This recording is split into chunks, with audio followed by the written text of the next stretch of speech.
오늘 이 시간은 거룩한 성이라는 제목으로 말씀의 은혜를 나누도록 하겠습니다.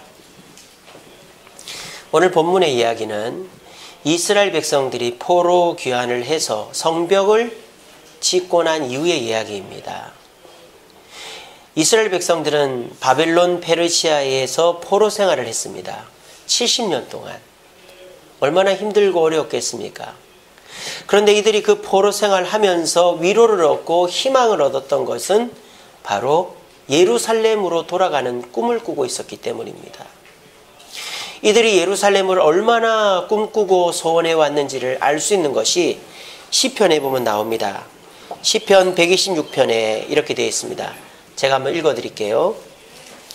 여호와께서 시온의 포로를 돌려보내실 때에는 우리는 꿈꾸는 것 같았도다. 그때 우리 입에 웃음이 가득하고 우리 혀에는 찬양이 찼었도다. 그때 문나라 가운데서 말하기를 여호와께서 그들을 위하여 큰일을 행하셨다 하였도다. 여호와께서 우리를 위하여 큰일을 행하셨으니 우리는 기쁘도다. 여호와여 우리의 포로를 남방 시내들 같이 돌려보내소서. 눈물을 흘리며 씨를 뿌리는 자는 기쁨으로 거두리로다. 울며 씨를 뿌리러 나아가는 자는 반드시 기쁨으로 그 곡식단을 가지고 돌아오리로다. 아멘. 이렇게 노래하며 꿈꿔왔던 곳이 예루살렘 성이었습니다. 그렇게 꿈꾸었던 곳으로 돌아와서 이 사람들이 한 일이 뭐죠? 오자마자 뭐부터 짓습니까? 성전부터 지었습니다. 몇 년 동안이나? 20년 동안. 자, 왜 성전을 20년 동안 지었을까요? 16년 동안 중단되어 있었기 때문입니다. 성전을 짓는데 주변 사람들이 고소를 해가지고 페르시아 정부에서 못 짓게 했어요. 그래서 16년 중단된 것이지 성전을 짓는데 4년 걸렸습니다.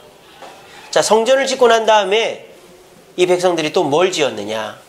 성벽을 지었습니다. 성벽은 며칠 만에 지었을까요? 52일 만에 지었습니다. 여러분 요즘도 빌라 짓는데 한 6개월 걸리잖아요. 근데 이건 빌라가 아니에요. 한 나라 수도에 성벽을 건설하는데 어떻게 52일 만에 끝날 수 있었을까요? 온 백성이 달려붙었다라는 거예요.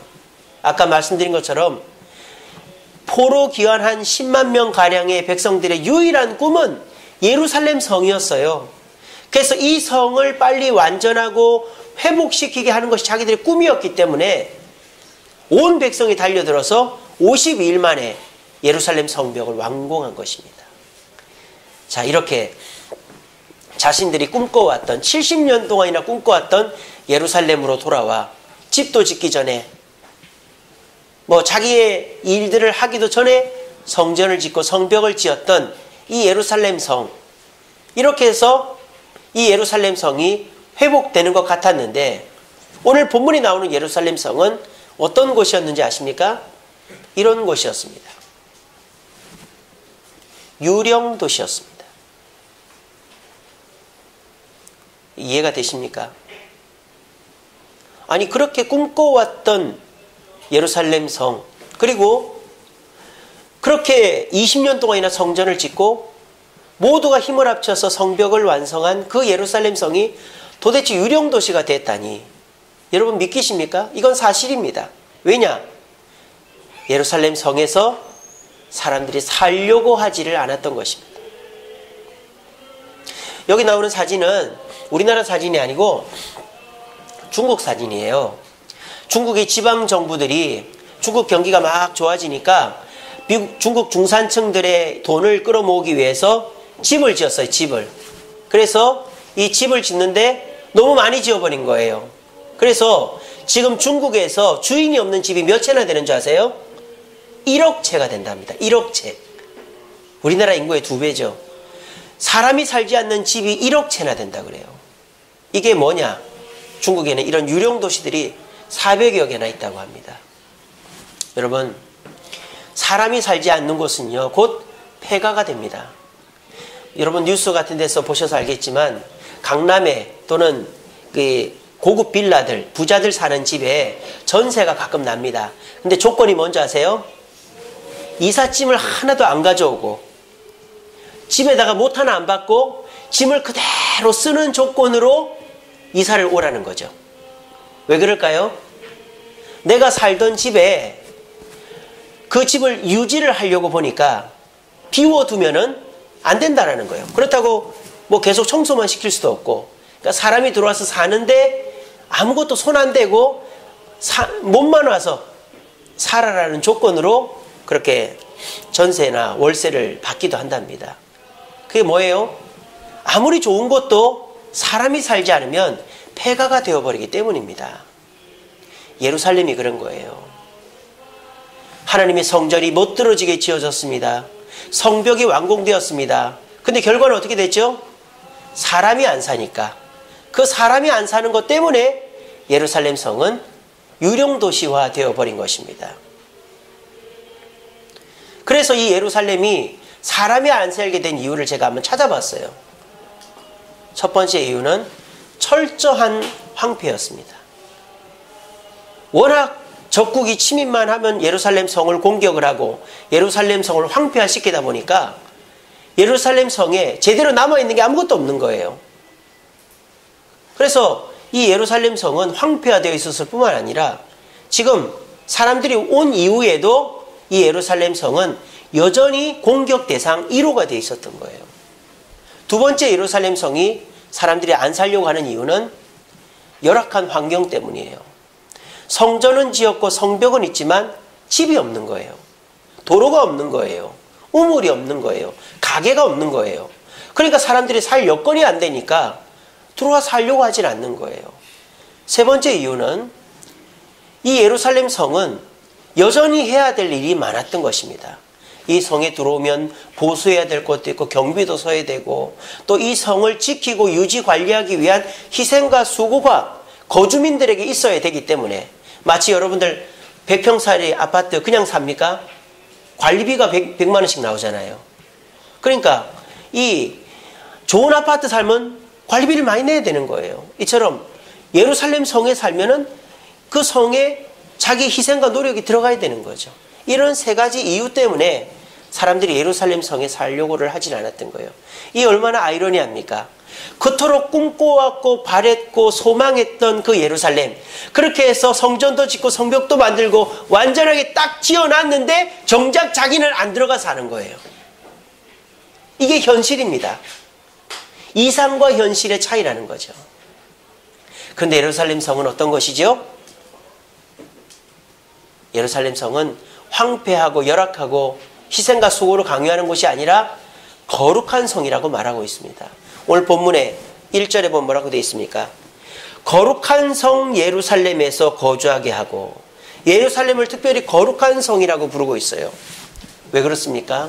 이 예루살렘은 하나님의 은혜가 임하는 곳이기 때문입니다. 자, 이 예루살렘에 임하는 하나님의 은혜를 우리가 뭐라고 얘기해 볼 수 있을까요? 시편 23편에 보면 우리가 힌트를 얻을 수 있습니다.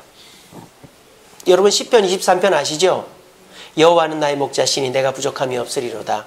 그가 나를 푸른 풀밭 쉴만한 물가를 인도하시는도다. 내 영혼을 소생시키시고 의의 길로 인도하시는도다. 그러고 이게 나오잖아요. 그리고 내가 사망의 길로 다닐지라도 두려워하지 않을 것은 주의 지팡이와 막대기가 나를 인도하시는도다. 그 다음에 이게 나오죠.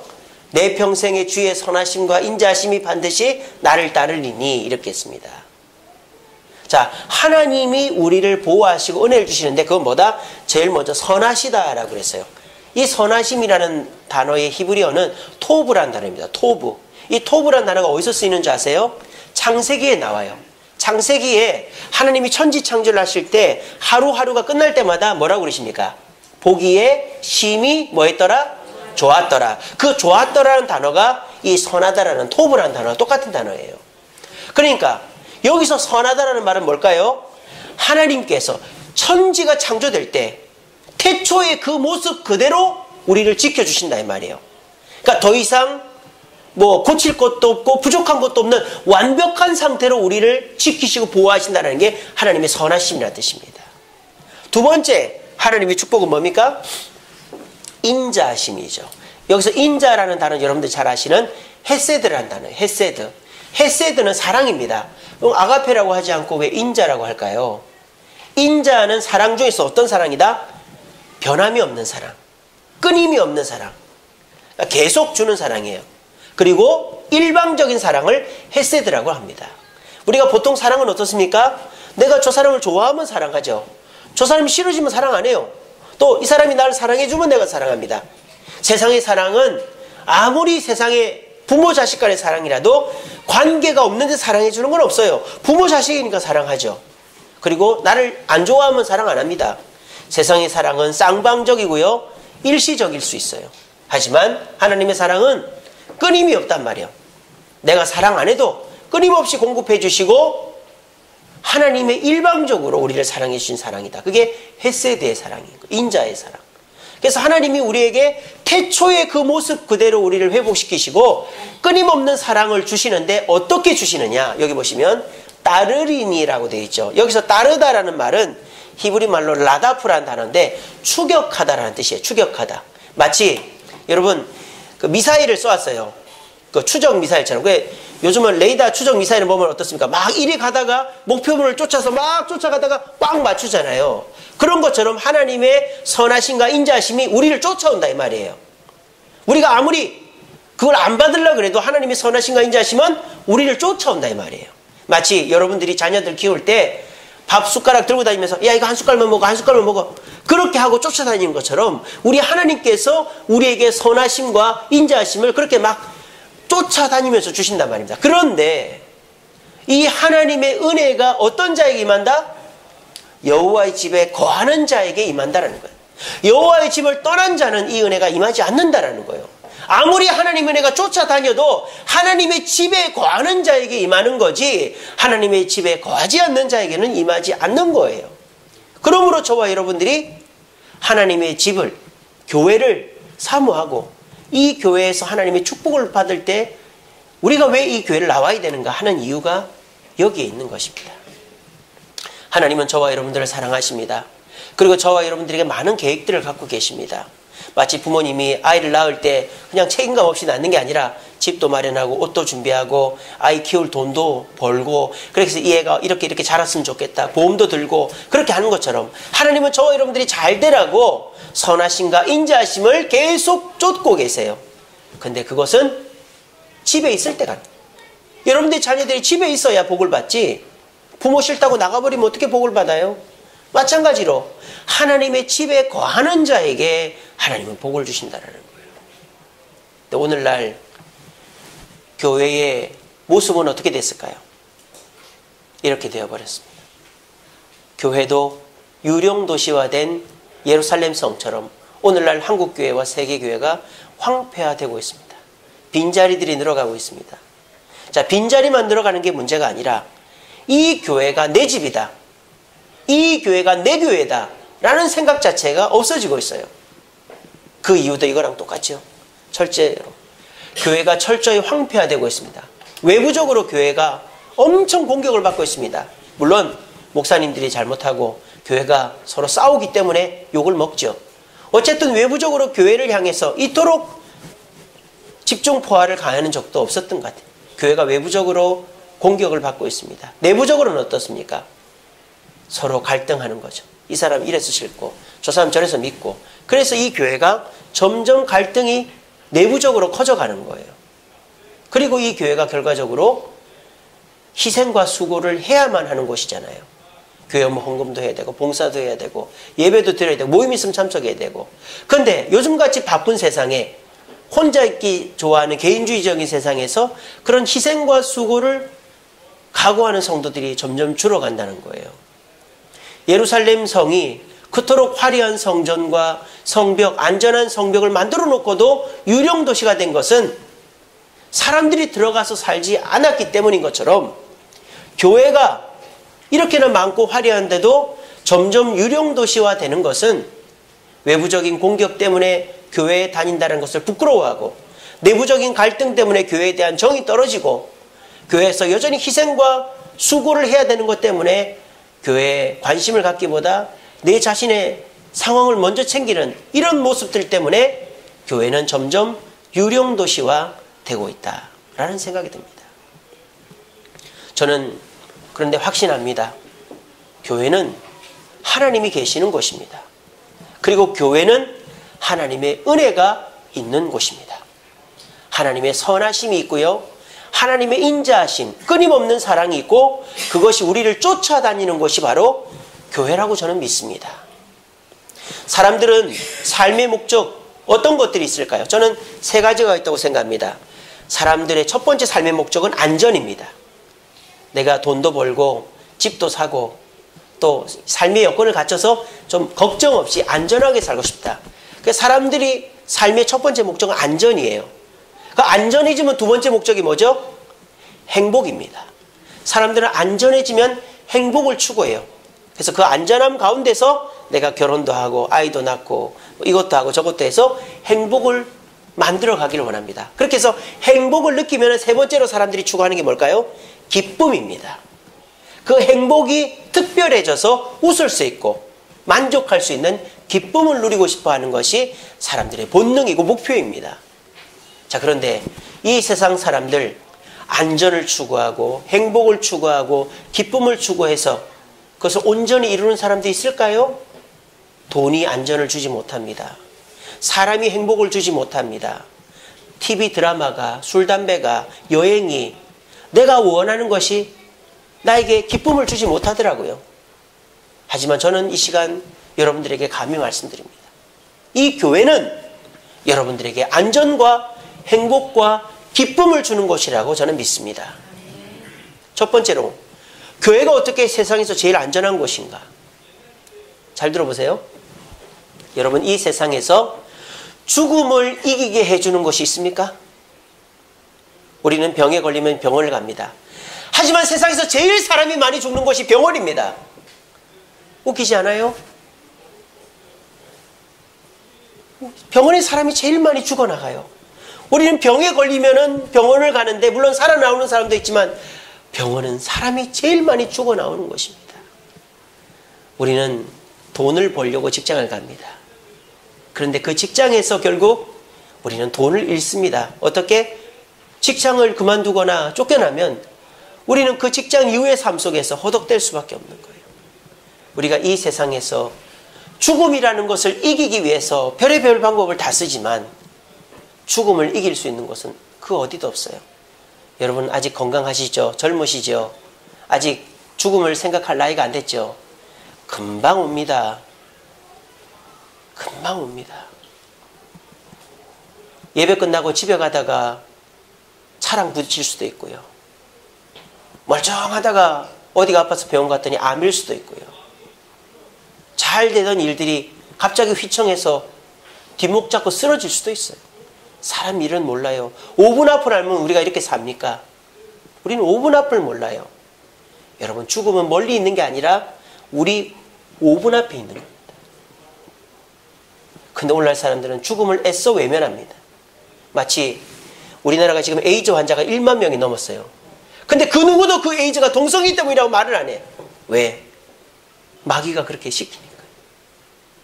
애써 외면하는 것처럼 우리가 죽음을 애써 외면할 뿐이지 죽음은 여러분 앞에 있습니다. 그런데 그 죽음의 공포를 이기게 해주는 것이 바로 교회라는 거예요. 우리 노현순 집사님 뭐 고모부입니까? 어떻게 됩니까? 고모부죠. 고모부가 폐암 말기였대요. 근데 이분이 삶을 다 정리를 하고는 내가 그동안 돈도 많이 벌었고 자식도 다 키웠으니 난 천국 가야 되겠다 생각을 다 하고 있었어요. 그 우리 장로님 네 분이 이제 문병을 갔더니 세상 사람이 그렇게 편안해 보일 수가 없더래요. 신앙생활을 엄청 열심히 하는 안수 집사님이시라 그랬나요?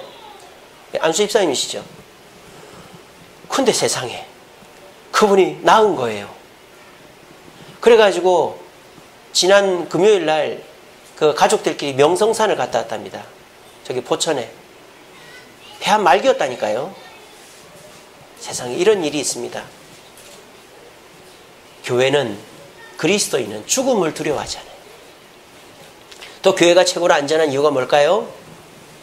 교회는 마귀를 이기게 해주기 때문입니다. 여러분, 이 세상 그 누구도 마귀를 이길 수가 없어요. 마귀가 욕심을 딱 넣어주면 욕심부립니다. 멀쩡하던 사람이 갑자기 욕심부립니다. 마귀가 분노를 싹 심어주면요, 가만히 있던 사람이 화를 벌컥 냅니다. 마귀가 음욕을 심어주면요, 그냥 얌전하던 신사가 오만 나쁜 짓을 다 하고 돌아다닙니다. 이 세상에 대기업 회장도 대통령도 군인도 장관도 마귀를 이길 수 있는 사람이 없어요. 하지만 저와 여러분들은 마귀를 이길 수 있어요. 마귀가 우리에게 음욕을 심어줄 때 우리는 마귀를 대적하여 이길 수 있습니다. 마귀가 우리 욕심을 심어줄 때 우린 욕심 안 부립니다. 마귀가 우리에게 교만하고 험담하라고 할 때 우리는 교만하지 않고 험담하지 않습니다. 교회는, 성도는 마귀를 이길 수 있습니다. 또 우리가 제일 안전한 이유가 뭘까요? 교회는 우리의 마음을 지켜주기 때문입니다. 이 세상 그 어디에서 마음의 위로를 받고, 여러분 정신과 의사가 여러분 마음을 위로해 줄 거예요. 요즘 같은 이 핵가족 시대에 부모가, 형제가, 남편과 아내가 우리 마음을 들어줍니까? 하지만 이 교회는 여러분 마음을 그 누구보다 챙겨줘요. 누가? 우리 예수님께서. 어디에서? 우리 마음속에서. 세상 그 누구가 우리 마음속에서 우리 마음을 위로해 준다 이 말입니까? 교회는 그런 곳이에요. 세상에서 최고의 안전을 보장하는 곳입니다. 죽음을 이기게 하고 사탄을 이기고 마음의 평안을 주신 것이 교회이므로 우리가 이 교회에서 하나님의 뜻을 발견하고 은혜를 체험할 수 있는 거예요. 두 번째, 이 교회는 최고의 행복을 주는 곳입니다. 어떻게 최고의 행복을 줄까요? 여러분, 이 세상 살면서 진리를 깨닫는 것만큼 짜릿한 것이 뭐가 있을까요? 진리. 내가 몰랐던 것인데 그냥 몰랐던 거 아는 거 아니라 내가 그렇게 고민하던 것을 딱 깨달을 때 그 기쁨은 이루 말할 수가 없어요. 여러분, 이 세상의 일시와 징조와 연한과 이 세상의 비밀을 깨닫게 하는 것이 바로 이 교회라는 거예요. 이 교회는 말씀을 통해서 진리를 깨우치게 합니다. 인간은 어떻게 만들어졌고, 인간은 어떻게 되고, 마귀는 어떻게 생겨났고, 인류는 어떻게 됐다 어떻게 되고, 인간은 어떻게 살아야 되고, 이러는 것들을 말씀을 통해서 배울 수 있어요. 그러므로 우리는 내가 이런 존재구나, 또 내가 이렇게 살아야 되겠구나, 그 가운데 행복을 누리는 거예요. 제가 지난 금요기도회 때 그런 설교를 했습니다. 우리 인간들이 왜 하나님의 영광을 위해 살아야 되는가, 그 설교를 했었죠. 기억나시는 분들 계실 텐데, 우리가 하나님의 영광을 위해 살 때 우리가 깨닫는 것이 하나 있다고 그랬어요. 그게 뭔지 아세요? 신령한 복입니다. 신령한 복. 이게 뭐냐? 세상 사람들이 복이라고 생각하는 건 뭐죠? 돈 많이 벌고 건강하고 뭐 인기 없고 이런 거잖아요. 근데 그거는 신령한 복이 아니에요. 또 그거는 이 극소수만 가져도 만족을 못해요. 근데 신령한 복이 뭘까요? 천국의 복, 그리고 하나님의 말씀의 복, 그리고 하나님이 인도하시는 그런 인도의 복, 이런 복들이 있는 거예요. 거룩과 사랑과 이런 복들이 있는 거예요. 근데 그런 복들이 복이라고 생각합니까? 세상 사람들 앉혀놓고 천국 가는 게 복이다, 거룩한 게 복이다, 사랑하는 게 복이다, 그러면 고웃음치죠. 그런데 우리 교회 다니는 사람들은 아멘이 되는 거예요. 그게 복이라는, 깨달아지는 거예요. 이런 깨달음이 뭐를 통해 얻어져요? 말씀을 통해 얻어지는 거예요. 그럼 어떻게 될까요? 돈이 없어도, 건강 안 해도, 인기가 없어도 내가 예수 믿고 천국 가고 예수님처럼 거룩하게 살고 사랑하고 희생하고 섬기니까 나는 복된 사람이다, 이게 믿어지는 거예요. 그럼 그 사람은 얼마나 행복하겠어요? 이해가 되십니까? 그런 사람은요, 돈이 없어도 행복해요. 명예가 없어도 행복해요. 건강이 안 좋아도 행복해요. 왜? 신령한 복을 깨달았으니까. 그게 뭐로 깨달아진다? 말씀으로 깨달아지는 거예요. 그러니까 말씀을 깨닫는 복이야말로 교회가 주는 진정한 행복이라는 거예요. 여러분 아멘이십니까? 이 시간 말씀이 깨달아지는 복이 있기를 바랍니다. 두 번째로 우리에게 주어지는 복이 뭘까요? 그 말씀이 현실이 되게 하는 복이에요. 하나님은 단순히 말씀을 통해 우리에게 깨우침만 주는 게 아니라 성령님을 보내서 순간순간 필요할 때마다 우리를 인도하시는 거예요. 단 우리가 요청을 할 때 성령님 도와주세요, 함께 해주세요, 요청하면 그분께서 우리를 인도해 주시는 거예요. 그렇게 되면 어떻게 될까요?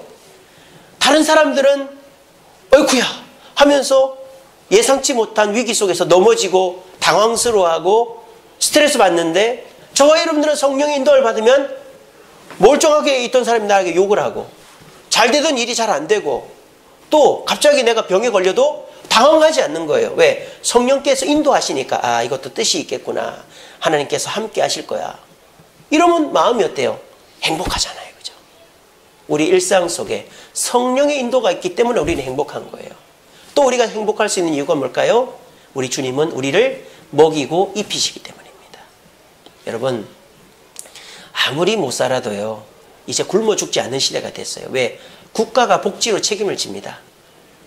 근데도 우리는 아둥바둥 하는 이유가 먹고 살려고 아둥바둥 하는 게 아니라 사실은 남들에게 꿀리지 않으려고 내 자존심 때문에 아둥바둥 하는 거예요. 우리가 이제 적당히 일하면서 살아도 살 수 있어요. 하지만 내가 저 사람보다 꿀렸어야 되겠나 이런 생각으로 아둥바둥 하는 거죠. 마찬가지입니다. 여러분들 아둥바둥 하지 않아도 하나님 말씀대로 살면 하나님 절대 안 굶깁니다. 하신 일 인도하시고 형통하게 붙잡아 주십니다. 일용할 양식으로 함께 하시고 그러므로 우리는 행복한 거예요. 교회는 여러분들에게 진리를 깨닫게 하는 행복을 주고요. 성령의 인도를 통해서 근심이 없는 행복을 주고요. 일용할 양식으로 근심이 없게 우리에게 행복을 주는 거예요. 이 교회가. 세 번째로 교회가 주는 기쁨은 뭐죠? 우리는 이 교회를 다니면서 참된 기쁨을 누립니다. 그 기쁨은 뭘까요? 우리가 여행을 가서 기쁘고 맛있는 걸 먹어서 기쁘고 뭐 재밌는 드라마나 영화를 봐서 기쁠 수도 있겠지만 여러분 진짜 기쁜 게 뭔지 아세요? 내가 변하는 거예요. 내가 잘 되는 게 제일 기쁜 거죠. 아무리 남이 잘 돼봐요. 그게 뭐 기쁩니까? 내가 잘 돼야지. 내 자식이 잘 돼야지. 그래서 남이 여행 가는 것도 있지만 내가 직접 여행을 가야 되고 남이 맛있는 거 먹지만 내가 그걸 먹어봐야 되고 남이 주식 투자에 잘 돼, 내가 잘 돼야 재밌는 거 아니에요. 세상의 최고의 기쁨은 나와 연관돼야 되는 거예요. 근데 이 교회는 여러분들 변화시키는 것입니다. 이 주세움 교회는 성도들이 변화되는 곳이에요. 그렇지 않아요? 이 교회 제일 처음에는 자기 생각으로 똘똘 뭉쳐서 왔던 분들이 말씀 듣고 교제하면서 조금씩 자기 생각을 내려놓고 하나님께 순종하는 모습들. 이번 신방 때도 제가 많이 봤습니다. 내가 변하는 곳은 교회인 것입니다. 그 교회는 참된 기쁨이 있어요. 그리고요, 기쁨은 어디서부터 올까요? 돈이나 환경이나 집이나 차에서 오는 게 아니라 사람으로부터 오는 거예요. 근데 세상 사람들은 어떻죠? 서로 경쟁합니다. 잘 되면 겉으로 박수 쳐줘도 속으로 막 비난하고 험담합니다. 하지만 이 교회는 그래도 그 세상보다 덜 하잖아요. 그래도 진심으로 격려하고 축하하고 위로해주는 곳이잖아요.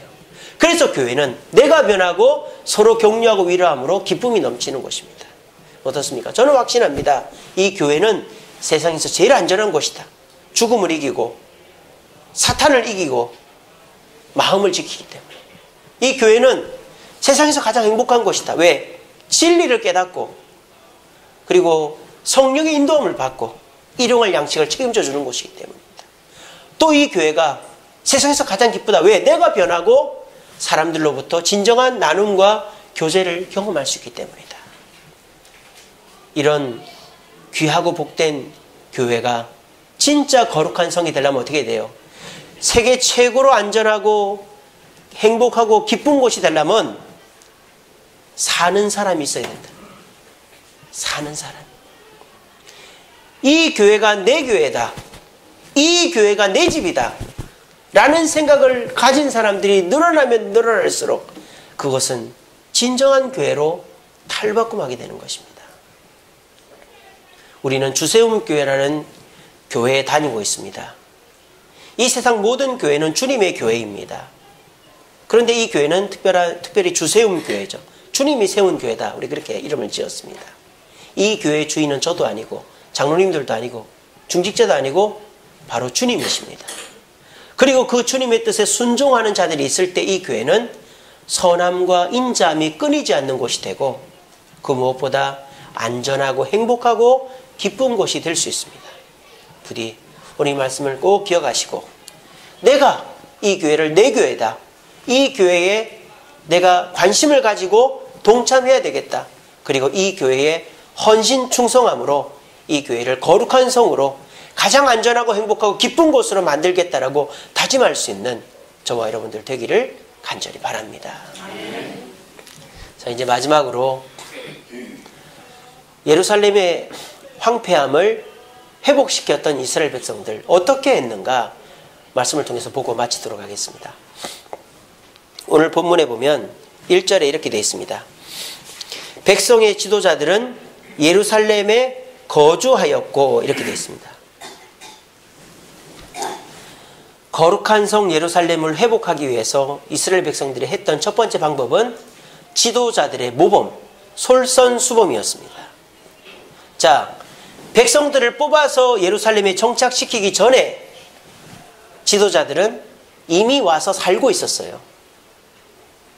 우리 그걸 어떻게 알 수 있느냐? 여기서 거주하였고 라는 말은 히브리 말로 야샤브라는 단어입니다. 야샤브. 이 야샤브라는 단어는 잠시 머물다라는 뜻이 아니에요. 쉽게 말하면 이런 거죠. 우리나라가 그 행정도시를 세종에 만들었잖아요. 그래서 우리나라 공무원들이 서울에 집을 두고 주중에 가서 일하고 주말에 올라오고 이런 사람들이 많이 있습니다. 근데 이 지도자들은 뭐 성전에서 일이 있을 때만 예루살렘에 가고 아닐 때는 지방에 가고 이런 사람들이 아니에요. 이 사람들은 가족들과 함께 아예 성전에 눌러 산 사람이에요. 근데 이 사람들은 백성의 지도자라고 그랬습니다. 그럼 어떤 사람들이죠? 이미 지방에 자기 백성이 있는 사람이에요. 지방에. 그리고 그 지방의 백성들을 다스리다 보니까 집이 지방에 있어요. 그리고 자기의 땅이나 집이나 생계수단이 지방에 다 있어요. 이 지도자들은 자기 것들이 다 지방에 있는 사람이에요. 그런데 예루살렘을 거룩한 성으로 회복시켜야 되겠다는 그 이유 하나 때문에 가족, 집도 땅도 백성들도 다 놓고 온 거예요. 혼자만 온 게 아닙니다. 가족들 다 데리고 온 거예요. 그렇게 해서 예루살렘에 아예 눌러 사는 거예요. 자기 백성들은 또 자기 땅은 자기 집은 다른 사람한테 주고 그리고 온 사람들이 지도자들이라는 거예요. 백성들한테 너희들 왜 와서 안 사느냐 그 말 하기 전에 먼저 백성들한테 내가 들어가서 살아서 모범을 보여야 되겠다 생각하고 들어왔던 사람이 이 이스라엘의 지도자들이었다는 것입니다. 저희들이 이 교회를 주세움 교회를 하나님의 거룩한 성 인자와 선함이 흐르는 곳으로 만들려면 어떻게 해야 되느냐? 먼저 저와 우리 중직자들이 모범을 보여야 됩니다. 우리 중직자분들 또 저를 포함해서 두 가지를 당부하고자 합니다. 첫 번째, 사람을 보지 마십시오. 우리는 사람을 봅니다. 저 목사님 저렇게 하니까 나도 저렇게 해도 되겠네. 저 장로님 저렇게 하니까 나도 저 정도 하면 되겠네. 저 집사님 권사님 저렇게 하니까 나도 저 정도 하면 되겠네. 우리 그렇게 쉽게 생각합니다. 그래서 점점 교회가 세속화되고 인본주의화되는 거예요. 중직자는 누구를 봐야 될까요? 하나님을 봐야 되는 거예요. 예수님을 봐야 되는 거예요. 예수님께서 새벽 미명에 기도하셨으니 우리도 새벽 기도 해야 되고, 예수님께서 땅끝까지 복음을 전하라 했으니 우리도 전도해야 되고, 예수님께서 가난한 자를 섬기고 희생했으니 우리도 희생과 섬김을 해야 되고, 예수님이 십자가에 달려 죽었으니 우리도 죽어야 된다 라고 생각을 해야지, 저 사람처럼 이 사람처럼 적당히 하면 되겠다라는 생각을 하면 우리는 우리 교회를 말아먹는 거예요. 이 교회의 중직자 되시는 분들, 이 시간에 간곡히 부탁을 드립니다. 우리 주님을 바라볼 수 있기를 바랍니다. 우리 주님을 봅시다. 우리 주님께서 하셨던 대로 하면 우리는 이 교회를 거룩한 성으로 하나님의 선함과 인자함이 흐르는 곳으로 만들 수 있습니다. 우리가 먼저 그렇게 해야 돼요. 우리가 안 하면서 이 교회가 변하기를 바라면 안 되는 것입니다.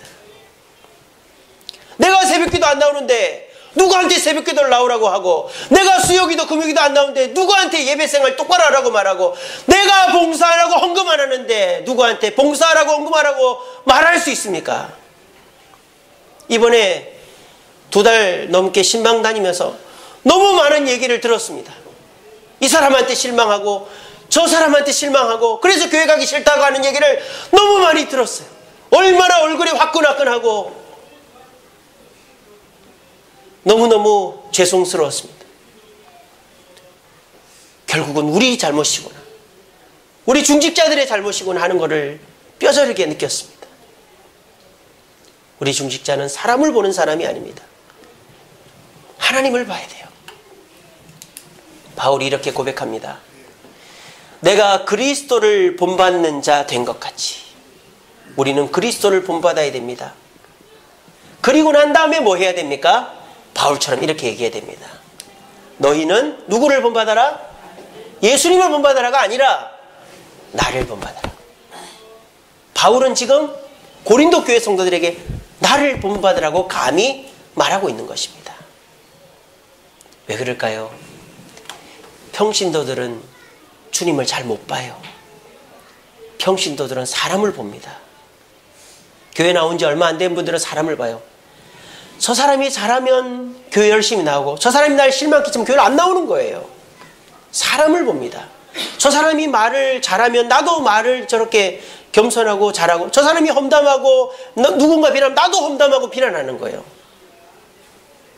이 교회 성도들은 누구를 보고 신앙생활 할까요? 우리 중직자들을 보고 신앙생활 하는 거예요. 저 사람이 자기 이익 다 챙기고 자기는 절대 손해 안 보면 나도 손해를 볼 이유가 뭐가 있나 이렇게 생각하는 거예요. 일반 성도들은 우리 중직자들을 봅니다. 그리고 중직자들이 하는 대로 합니다. 여러분들은 담대하게 이렇게 얘기할 수 있습니까? 여러분 저를 본받으세요라고 말할 수 있습니까? 저처럼 말하시고 저처럼 봉사하시고 저처럼 예배하시고 저처럼 기도하시고 저처럼 전도하라고 말할 수 있습니까? 우리는 그렇게 돼야 됩니다. 아직은 부족하지만 우리가 그렇게 해야 이 교회는 하나님의 선함과 인자하심이 흐르는 곳이 될 수 있습니다. 부디 오늘 말씀을 꼭 가슴에 새기시고 우리 모두 우리 중직자분들이 사람 보지 말고 내 여건 보지 말고 내가 이렇게 몸이 안 좋은데 사업이 안 되는데 내가 이렇게 문제가 있는데 어떻게 새벽기도를 나가고 내가 어떻게 봉사를 하고 내가 어떻게 헌금을 해 이런 생각하지 마십시오. 그거는 불신앙입니다. 우리 주님이 다 보고 계신데 여러분들이 주님께 충성할 때 왜 여러분들의 문제를 해결 안 해주시겠습니까? 내가 건강이 안 좋아도 내가 새벽에 못 일어나도 내가 사업이 안 돼도 문제가 있어도 교회는 내 집이고 주세움교회는 내 교회고 내가 안 하면 아무도 안 한다는 생각으로 기도하고 봉사하고 헌금하고 전도함으로 그래서 사람들이 우리를 따라오게 만들어 이곳을 하나님의 선함과 인자심 흐르는 곳으로 만들 수 있는 우리 중직자분들 되기를 간절히 바랍니다. 자, 그런데 이곳으로 예루살렘 성이 거룩하게 되지를 못했어요. 그러니까 오늘 본문이 기록되어 있죠. 왜? 오늘 본문이 기록될 때 이미 지도자들은 와서 살고 있었거든요. 그 다음 뭐가 필요했을까요? 백성이 필요한 거예요. 두 번째로 거룩한 성이 되기 위해서는 백성들의 성도들의 순종이 필요한 것입니다. 근데 오늘 본문을 보면 재밌습니다. 잘 보세요. 1절에 보면 그 남은 백성은 제비를 뽑아 10분의 1이 거주했다 이렇게 되어 있습니다. 한 10,000명 정도 돼요. 포로기환한 사람이 10만 명 정도 되니까 10,000명 정도를 뽑은 거예요. 자 보세요. 어순을 보세요. 남은 백성을 제비 뽑아 10분의 1을 거주하겠다. 이게 우리나라 성경이에요. 근데 히브리어 성경은 어순이 달라요. 이렇게 돼 있어요. 남은 백성을 중에서 10분의 1을 제비 뽑아서 남겼다. 제비를 뽑았다. 이렇게 돼 있습니다. 우리나라 성경은 제비를 뽑아 10분의 1을 남겼다고 히브리 성경은 10분의 1을 제비를 뽑아서 남겼다라는 거예요. 자, 이게 차이가 뭔지 아시겠어요? 뭐를 중심에 놓는가의 차이예요. 우리나라 성경은 뭐를 강조하는 겁니까? 10분의 1이 남았다라는 걸 강조하는 거예요. 우리가 이런 거죠.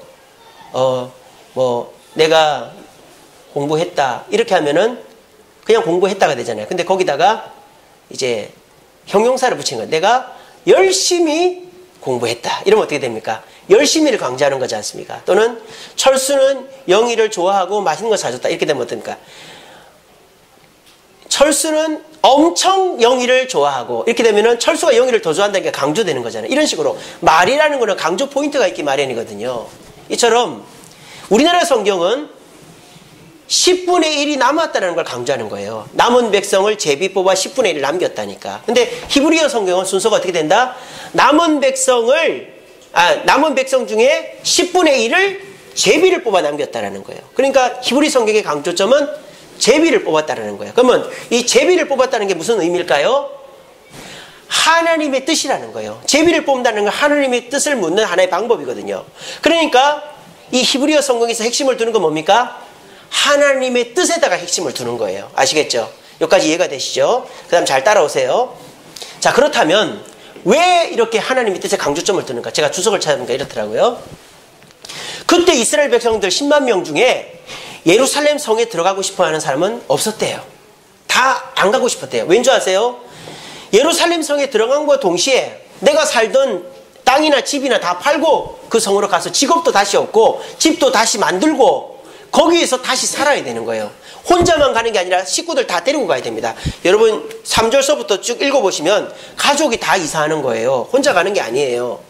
자, 그러니까 누가 가고 싶겠어요? 만약에 여기 계신 분들한테 저 제주도 가서 살으라 그러면 여러분 가고 싶겠습니까? 여행 가는 건 좋죠. 하지만 여기 직장 다 그만두고 집 팔고 땅 팔고 해서 제주도 가서 살려면 쉬운 일이 아니거든요. 그게 똑같은 거예요. 그러니까 모두가 싫은 거예요. 성에 들어가 사는 게. 그런데 하나님께서 제비를 뽑아서 뽑힌 사람은 순종하고 들어갔다라는 거예요. 그러니까 백성들은 마음은 들어가기 싫었지만 하나님의 뜻이기 때문에 순종하고 들어갔다는 거예요. 근데 그 순종이 어떤 순종이냐? 어거지로 하는 순종이 아니라는 거예요. 이 2절에 나옵니다. 2절에 뭐라고 되어 있습니까? 예루살렘에 거주하기를 뭐하는? 자원하는 모든 자들. 여기서 자원하는 모든 자들은 누구를 말할까요? 10분의 1의 제비에 뽑힌 1만 명을 말하는 겁니다. 1만 명의 마음은 어떻다? 지금 자원하는 마음으로 바뀌었다는 거예요. 여러분 재밌잖아요? 제비를 뽑기 전에는 다 아무도 가고 싶지 않아요. 제비를 뽑고 난 이후에는 자원하는 마음이 생겼어요. 너무 큰 차이 아니에요? 들어가기 싫었는데 다 이제 들어가겠대요. 뭐 때문입니까? 그 사이에 뭐가 있어요? 하나님의 뜻이 있는 거예요. 하나님의 결정이 있는 거예요. 이건 뭡니까? 하나님의 뜻이면 무조건 순종하겠다는 바탕이 돼 있으니까 이게 가능했던 거예요. 이것을 통해서 우리를 돌아봤으면 좋겠습니다. 과연 저와 여러분들은 하나님의 뜻이 결정되기 전에 내 뜻을 먼저 고려하고 하나님께 묻지는 않는가? 내가 돈을 많이 벌어야 되겠다. 이 직장에 들어가야 되겠다. 몸이 좀 나아야 되겠다. 이 사람을 좀 어떻게 해야 되겠다. 하는 뜻을 딱 정해놓고 하나님께 기도합니다. 하나님, 제 뜻대로 해주십시오. 안 해주시면 어떻게 하는지 알죠? 제 뜻대로 해주셔야 됩니다. 제가 믿고 갑니다. 우리 그렇게 하는 거예요. 그런데 하나님께서 내 뜻대로 들어줄 수도 있지만 안 들어주거나 또는 다르게 해주실 수도 있단 말이에요. 그러면 어떻습니까? 겉으로는 어떻게 해요? 그냥 아무렇지도 않게 하지만 속으로는 불만이 생기는 거예요. 우리가 이런 식의 순종을 할 때 이 순종은 진짜 순종이 안 되는 것입니다. 자, 이것을 어디에서 찾을 수 있을까? 이 동서양의 차이에서 찾을 수 있어요. 우리나라는요, 체면의 문화라는 게 있습니다. 체면. 그래서 우리나라 사람들은 내가 싫어도 체면 때문에 좋습니다. 밥이 맛이 없어도 아이고 맛있네요. 그리고 이 사람이 싫어도 아이고 인상이 참 좋으시네요. 싫어도 인상이 참 좋으시네요. 하여간에 체면 때문에 서로가 이렇게 적당하게 속마음을 안 들키려고 합니다. 서양 사람들은 안 그래요. 맛없으면 바로 맛없다 그럽니다.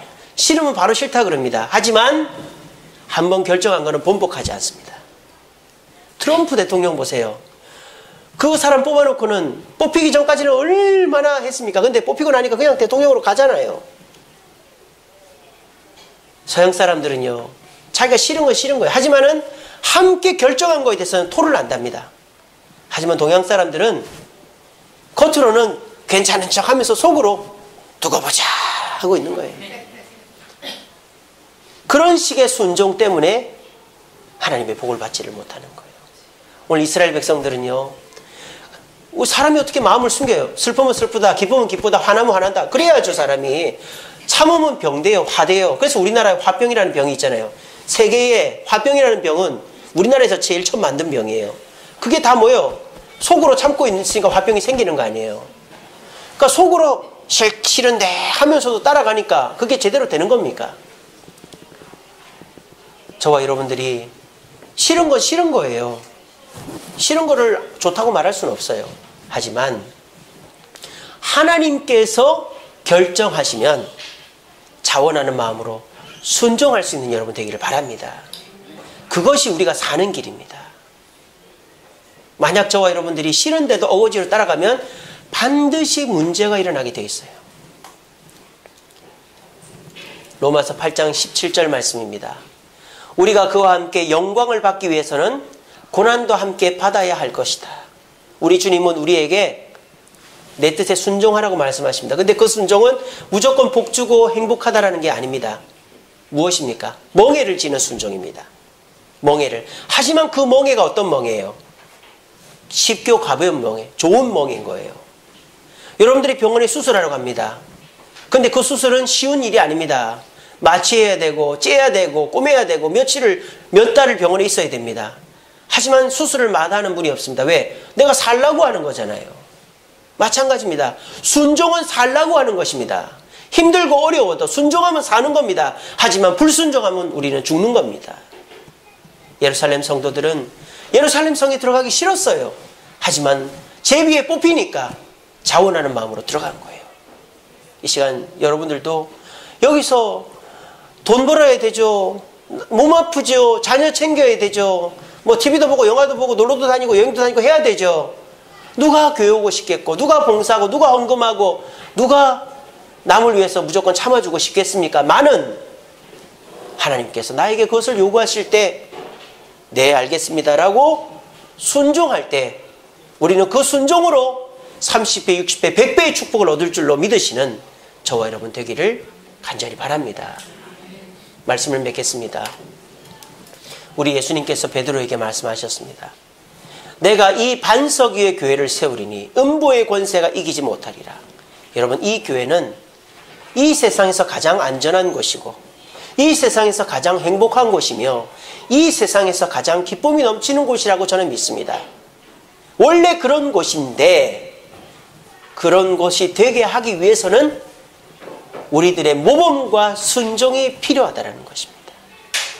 우리 중직자분들의 모범, 우리 성도들의 순종이 있을 때만이 교회는 하나님의 선하심과 인자하심이 흐르는 곳이 되고 여러분들은 이 교회를 내 교회다, 이 교회가 내 집이다 생각하고 한 주간 살면서도 교회를 생각하고 새벽기도 나오고 수요기도 나오고 금요기도 나오면서 교회의 아픔과 어려움들을 위해서 기도하고 헌신하고 나아갈 때 우리는 이 교회를 거룩한 성으로 만들고 하나님의 안전과 행복과 기쁨이 넘치는 곳으로 만들어 대대손손 내 후손들과 가문들이 복을 누리게 할 수 있게 되는 것입니다.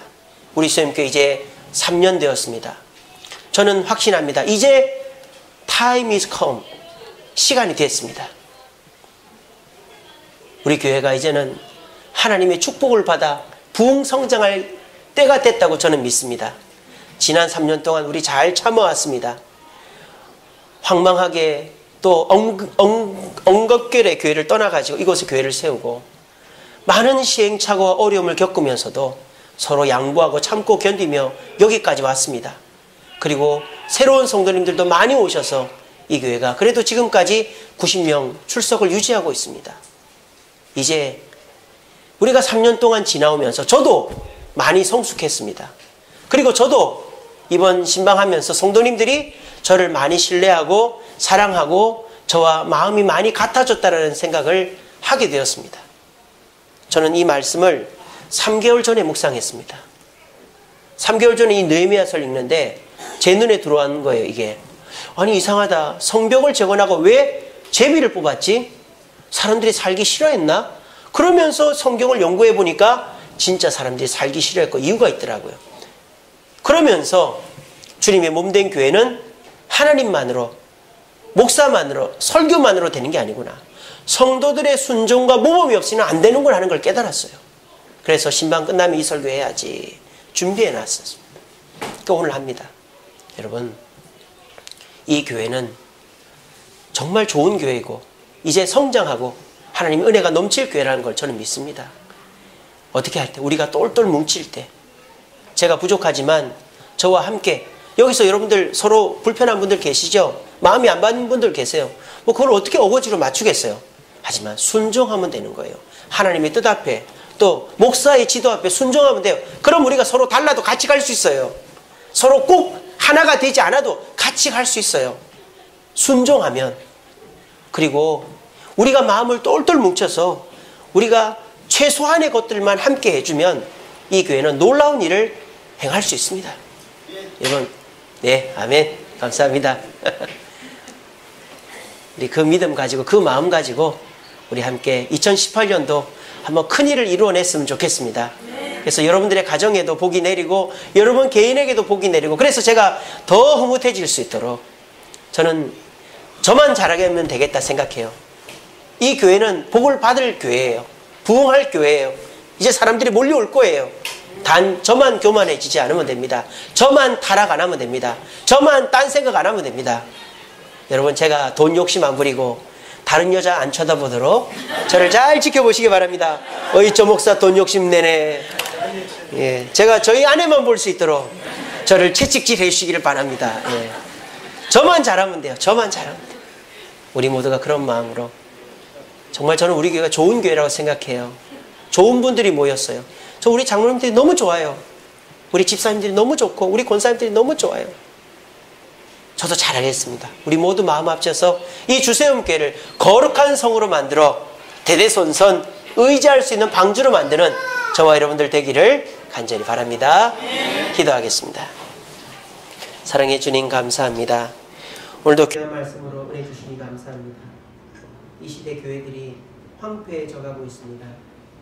외부로부터 공격을 받고 내부적으로 갈등하고 희생과 수고를 꺼려하는 성도들 때문에 교회가 비고 교회가 주인이 없어져 가고 있습니다. 주여, 느헤미야가 완성된 예루살렘 성을 회복하기 위해서 지도자들이 모범을 보이고 백성들의 순종이 있었던 것처럼 저희들도 우리 중직자들이 모범을 보여 하나님만 보고 가고 성도들에게 모범이 되어지고, 우리 성도들은 내가 싫어도 어려워도 힘들어도 순종함으로 이 교회가 하나님의 선하심과 인자하심이 흐르는 거룩한 성 될 수 있도록 도와주시옵소서. 예수님 이름으로 기도합니다. 아멘. 말씀을 기억하시면서